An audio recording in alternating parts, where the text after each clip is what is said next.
మాజీ ఐఏఎస్ అధికారి అయిన ధనుంజయ రెడ్డి గారిని, ఓఎస్డీ కృష్ణమోహన్ రెడ్డి గారిని అరెస్ట్ చేయడం చాలా దారుణం, చాలా దుర్మార్గకరమైన చర్య. దీన్ని మేము తీవ్రంగా ఖండిస్తూ ఉన్నాము. రెడ్ బుక్ రాజ్యాంగం అమలులో భాగంగా, రాజకీయ కక్ష సాధింపు చర్యల్లో భాగంగా గత ప్రభుత్వంలో పనిచేసిన అధికారుల్ని ఈ విధంగా అరెస్ట్ చేయడం ఎంతవరకు సమంజసం? ప్రజలందరూ దీన్ని గమనిస్తూ ఉన్నారు.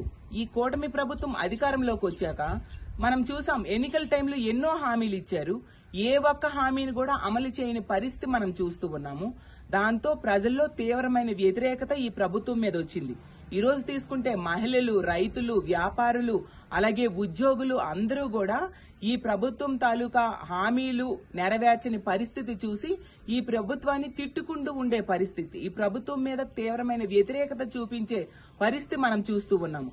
సో ఈ వ్యతిరేకతని, ఈ పాలనా వైఫల్యాన్ని కప్పిపుచ్చుకోవడానికి ఇలాంటి డైవర్షన్ పాలిటిక్స్ చేస్తూ ఇంత దుర్మార్గంగా లేని మద్యం స్కామ్ ని వీళ్ళు తీసుకొచ్చి అందులో భాగంగా రాజకీయ నాయకుల్ని, అధికారుల్ని ఇలా దుర్మార్గంగా అరెస్ట్ చేయడం ఎంతవరకు సమంజసం? అసలు మనం ప్రజాస్వామ్య దేశంలో ఉన్నామా, రాక్షస రాజ్యంలో ఉన్నామా అర్థం కాని పరిస్థితి ఈ రోజుల్లో కనిపిస్తూ ఉంది. అసలు మద్యం అమ్మకాలు తగ్గితే స్కామా, మద్యం అమ్మకాలు పెరిగితే స్కామా? గవర్నమెంట్ మద్యం అమ్మితే స్కామ్ అవుతుందా? ప్రైవేట్ వ్యక్తుల చేతికి మద్యం అమ్మకాలు అప్పజెప్తే స్కామ్ అవుతుందా? ఈ మాత్రం కామన్ సెన్స్ కూడా ఈ ప్రభుత్వానికి లేకుండా ఈ విధంగా దుర్మార్గంగా అరెస్టుల పర్వం కొనసాగిస్తూ ఉండే పరిస్థితి, కక్ష సాధింపు చర్యలు చేస్తూ ఉండే పరిస్థితి మనం చూస్తూ ఉన్నాం.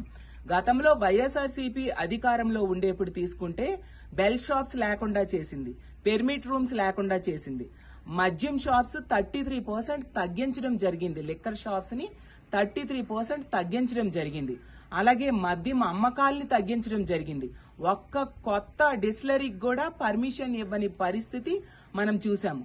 అంత మద్యం అమ్మకాల్ని తగ్గించి అలాగే ప్రజల ఆరోగ్యం కాపాడడం కోసం ఆ గవర్నమెంట్ అంతగా ప్రయత్నిస్తే, ఈ గవర్నమెంట్ తీసుకుంటే ఈ రోజు విచ్చలవిడిగా మద్యం అమ్మకాలు, ఎక్కడ చూసినా బెల్ షాప్స్, మద్యం అమ్మకాల్ని ప్రైవేటు వ్యక్తుల చేతికి అప్పజెప్పేశారు ఈ కూటమి ప్రభుత్వం అధికారంలోకి వచ్చాక. మరి ప్రైవేటు వ్యక్తుల చేతికి అప్పజెప్పడం వెనక జరిగిన స్కామ్ మీద మీరు దర్యాప్తు చేయండి. అలాగే ఈ బెల్ షాప్స్ ఇంతగా పెంచేశారు కదా, దాని వెనుకున్న స్కామ్ మీద మీరు దర్యాప్తు చేయండి. గతంలో జరిగిన స్కిల్ డెవలప్మెంట్ స్కామ్ మీద దర్యాప్తు చేయండి, లేదా ఫైబర్ నెట్ స్కామ్ మీద దర్యాప్తు చేయండి, అమరావతి అసైన్డ్ భూముల స్కామ్ మీద దర్యాప్తు చేయండి. ఇవన్నీ వదిలేసి లేని స్కామ్ ని సృష్టించి ఇలా కక్ష సాధింపు చర్యలు చేయడం ఎంతవరకు సమంజసం? ఇది న్యాయమేనా అని నేను ప్రశ్నిస్తూ ఉన్నాను. అలాగే తీసుకుంటే ఎన్నో ఈ కూటమి ప్రభుత్వం అధికారంలోకి వచ్చాక వీళ్ళు చేస్తున్న దుర్మార్గకరమైన చర్యలు ఎలా ఉన్నాయంటే, వ్యాపారవేత్తలను భయపెడుతూ ఉన్నారు. తీసుకుంటే జిందాల్ లాంటి పెద్ద సంస్థ మన రాష్ట్రం నుంచి పక్క రాష్ట్రానికి తరలిపోయింది. అలాగే మాజీ ఐపీఎస్ అధికారుల్ని ఈ విధంగా అరెస్టులు చేస్తూ ఉన్నారు.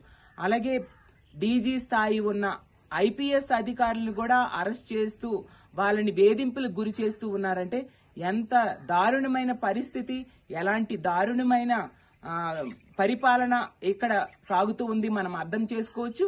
అలాగే ఈ కూటమి ప్రభుత్వం అధికారంలోకి వచ్చాక అధికారాన్ని ఎంత దుర్వినియోగం చేస్తూ ఉన్నారు అనేది క్లియర్ గా ఈ సంఘటనల ద్వారా మనకు అర్థమవుతూ ఉంది. దీని మీద ఖచ్చితంగా మేము ప్రజా పోరాటాలు చేస్తాము, న్యాయ పోరాటాలు చేస్తాము. కానీ ఈ కూటమిలో ఉన్న వ్యక్తులకి ఒకటే చెప్తూ ఉన్నాము, ఇలాంటి పనులు చేస్తూ ఉంటే దానికి వడ్డీతో సహా చెల్లించే రోజులు రానున్న రోజుల్లో రాబోతూ ఉన్నాయి అనేది మీరు గుర్తించండి.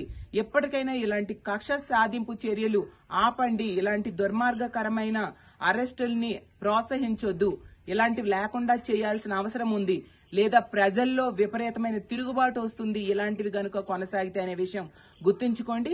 ఇందులో ఎటువంటి స్కాము జరగలేదు, లేని స్కామ్ ని మీరు సృష్టించారు కాబట్టి ఖచ్చితంగా మా అధికారులు, మా మాజీ అధికారులు ఇందులోంచి చక్కగా బయటకు వస్తారు. దీని మీద మేము న్యాయ పోరాటం చేస్తాము అని తెలియజేస్తూ సెలవు తీసుకుంటూ ఉన్నాం.